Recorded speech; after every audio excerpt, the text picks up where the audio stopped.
With 25% of the world's arable land in our possession, why should we ever have to get food aid from other nations?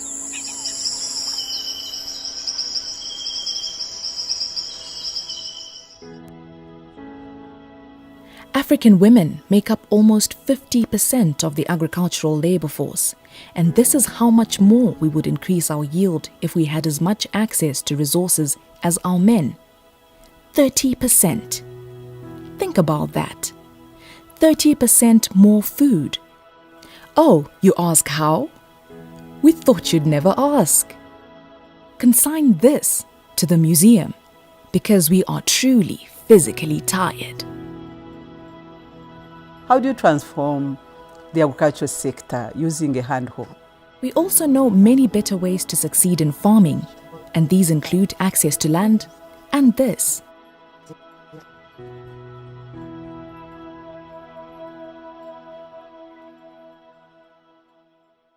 Here is one African woman farmer's story. Isabel Dieltins from Mozambique. I got into farming in 1993. I was married too early. Actually, I was 17 to 18. And I had my kids, and afterwards I went to school just to set a good example to my children.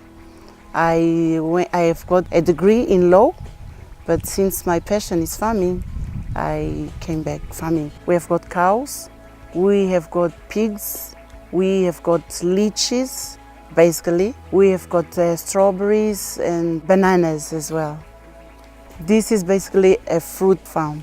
Growing fruits, it's, to me, I find it easier than growing vegetables, for instance, because it gives you less work, you need less workers, you need less water, because you only water your trees during a certain time of the year. To grow leeches, it takes a long time. Like when we started growing leeches 17 years ago. In the beginning, we were not exporting. Now we are exporting. We have been growing leeches for the last 17 years.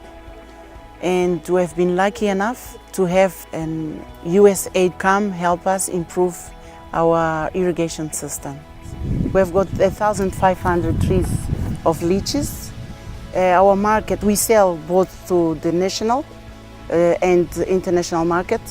Last year, for instance, we sold our leeches in Holland, Germany, Lebanon and Russia. The policy of the government in Mozambique give privilege to women. Not that they exclude men, but they give privilege to women because of the history in Africa, of women in Africa. I didn't have big challenges as other women who are not educated, because being educated is part of an advantage to get a piece of land in Mozambique. My advice to women in Africa and all over the world is that they have to believe in themselves. It's never too late to start anything in life. It's never too late to be educated. It's never too late to start any passion, any activity they would like to go for. You can't imagine 50% of the population of the citizens of Africa being left behind. If women down the tour today, can you think of 50% of the population of Africa downing their tour? The continent will be in a mess. Everybody will go hungry. Still not convinced? Listen to Daphne Bayayi's success story from Zimbabwe.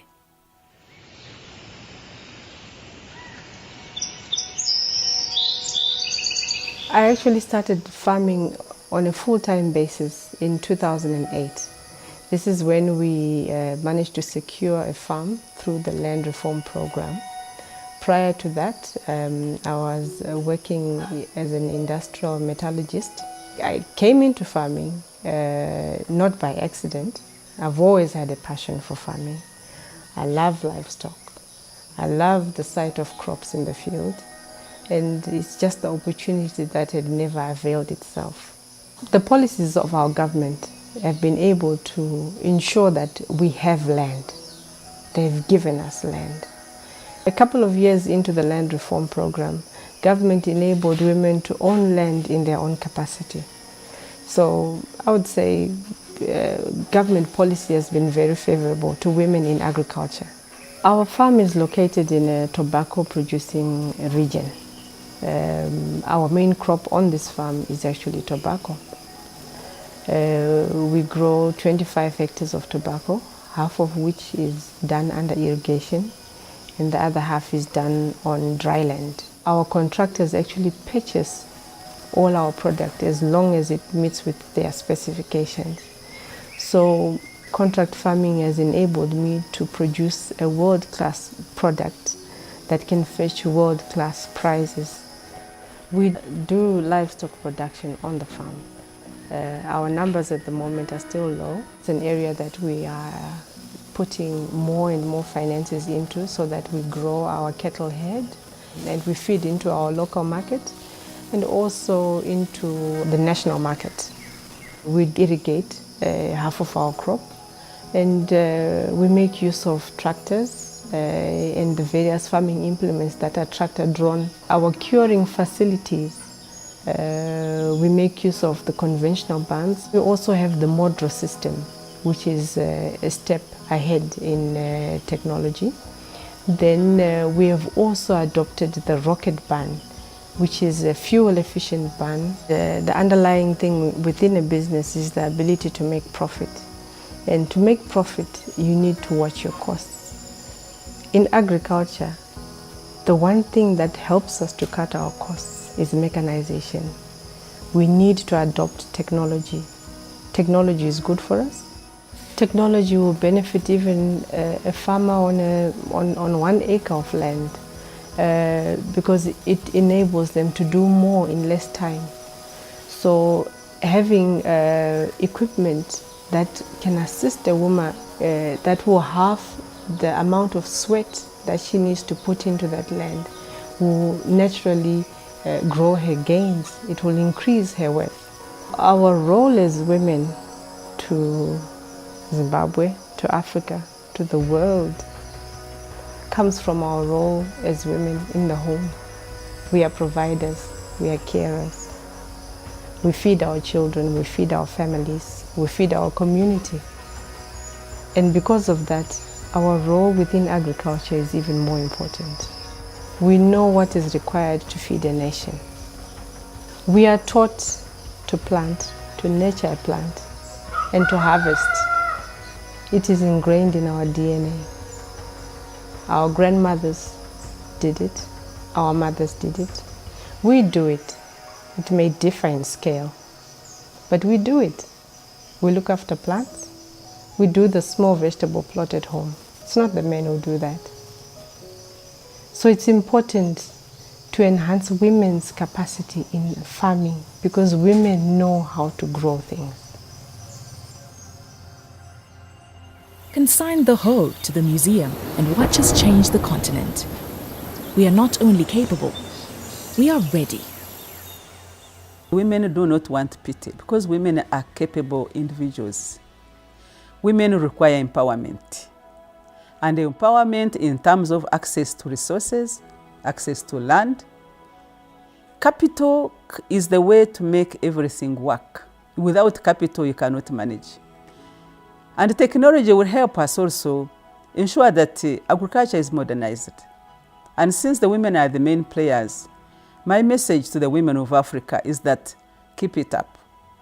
Build confidence and demand your position in society. For Agenda 2063 to mean anything to these women, we have to abide by the request to put the hoe into the museum and give them better technology.